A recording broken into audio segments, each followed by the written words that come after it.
क्या आप जानते हैं कि इस वक्त अंतरिक्ष में चूहे वैज्ञानिकों के लिए काम कर रहे हैं? जी हाँ, चीन के अंतरिक्ष स्टेशन से हाल ही में 4 चूहे वापस धरती पर लाए गए हैं और ये चूहे एक बहुत ही महत्वपूर्ण प्रयोग का हिस्सा थे। ये प्रयोग मानव जाति के भविष्य और अंतरिक्ष में लंबे समय तक रहने की संभावना को समझने के लिए किया गया था। नवंबर के 15वें दिन इन चूहों के साथ लगभग 46 किलोग्राम अन्य प्रौद्योगिक नमूने भी धरती पर लौटे। ये चीन के अंतरिक्ष कार्यक्रम का नवा बैच था जो अंतरिक्ष से वापस लाया गया।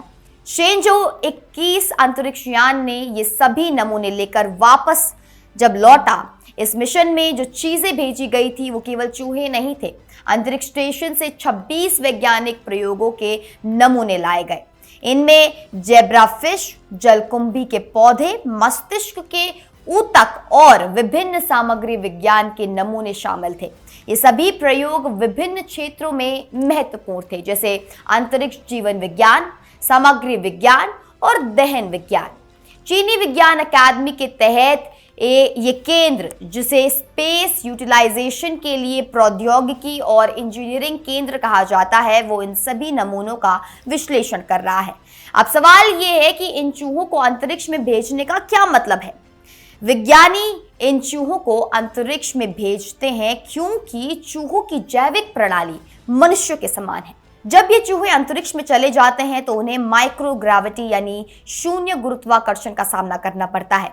धरती पर हमारे ऊपर गुरुत्वाकर्षण का प्रभाव रहता है, लेकिन अंतरिक्ष में कोई भी गुरुत्वाकर्षण यानी कि ग्रेविटी नहीं होती। अंतरिक्ष में जब कोई प्राणी रहता है तो उसके शरीर में क्या बदलाव आते हैं, उसकी मांसपेशियां कैसे प्रभावित होती हैं, उसका आचरण कैसे बदलता है, ये सब समझने के लिए ये प्रयोग किए जाते हैं।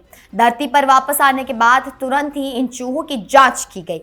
वैज्ञानिकों ने इन चूहों के व्यवहार, शारीरिक संकेतों और रासायनिक प्रतिक्रियाओं का विश्लेषण किया। विशेष रूप से वे ये देखना चाहते थे कि अंतरिक्ष के कठोर वातावरण में चूहों को कितना तनाव महसूस हुआ और वे शून्य गुरुत्वाकर्षण में आखिर कैसे अनुकूल हुए। एक विशेषज्ञ हुआंग कुन ने कहा कि ये खोजें मनुष्य के लिए बहुत महत्वपूर्ण है। इन निष्कर्षों से वैज्ञानिकों को पता चल सकेगा कि मनुष्य लंबे समय तक अंतरिक्ष में रह सकता है या नहीं। साथ ही ये भी पता चल सकेगा कि क्या अंतरिक्ष में किसी दिन मनुष्य का प्रजनन संभव हो सकता है।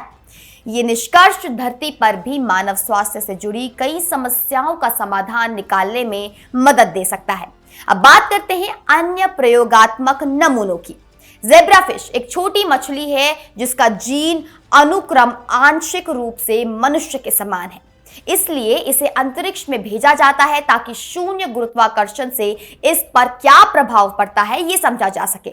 जलकुंभी के पौधे को अंतरिक्ष में रखने से वैज्ञानिकों को पता चल सकता है कि पौधे की वृद्धि शून्य गुरुत्वाकर्षण में आखिर कैसे प्रभावित होती है।